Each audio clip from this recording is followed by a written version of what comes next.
ఎన్నికల మేనిఫెస్టోను భగవద్గీత, బైబిల్, ఖురాన్ వంటి పవిత్ర గ్రంథాలతో సమానంగా భావించే సీఎం జగన్మోహన్ రెడ్డి 2024 ఎన్నికలకు సంబంధించి నేడు మేనిఫెస్టోను విడుదల చేయనున్నారు.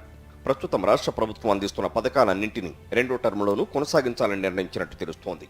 ప్రస్తుతం పిల్లలను స్కూళ్లకు పంపించడానికి ఏ తల్లిదండ్రులు భయపడకుండా ప్రైవేట్ స్కూళ్లకు పంపినా కూడా వారి ఫీజులకు ఇబ్బంది కాకుండా ప్రభుత్వం అమ్మఒడిని అందిస్తోంది. దీంతో పిల్లలను స్కూళ్లలో చేర్చి చదివించే వారి సంఖ్య గణనీయంగా పెరిగింది. ఇది అక్షరాస్యత రేటుతో పాటు విద్యావంతుల సంఖ్యను గణనీయంగా పెంచనుంది. అలాగే నాణ్యమైన విద్యను అందించడానికి స్కూళ్లను సకల సౌకర్యాలతో తీర్చిదిద్దడంతో పాటు వారికి స్కూళ్లు తెరిచే నాటికే యూనిఫామ్, బోట్లతో పాటు పుస్తకాలన్నింటినీ కలిపి విద్యా కానుకగా అందిస్తున్నారు. ఇక 8వ తరగతి పిల్లలకు ఉచితంగా ట్యాబ్లు ఇస్తూ డిజిటల్ విద్యను ప్రోత్సహిస్తున్నారు. ఈ పథకాలన్నీ కొనసాగవచ్చని సమాచారం. నడివయసు మహిళలు తమ కాళ్లపై తాము నిలబడేలా వడ్డీ లేని రుణాలను అందిస్తూ చేయూతనిస్తున్నారు. ఇక రైతాంగానికి ఏటా 2 సార్లు రైతు భరోసాను అందిస్తున్నారు. ఈ పథకాలతో పాటు మిగతా పథకాలను కొనసాగించే అవకాశం కనిపిస్తోంది.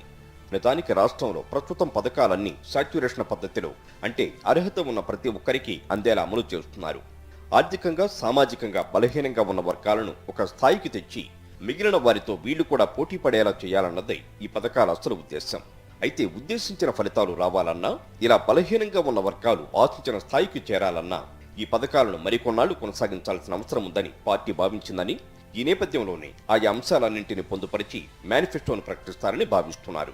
మా నమ్మకం నువ్వే జగన్, మా నమ్మకం నువ్వే జగన్, మా నమ్మకం నువ్వే జగన్, నమ్మకం నువ్వే జగన్, నమ్మకం నిన్నే జగన్.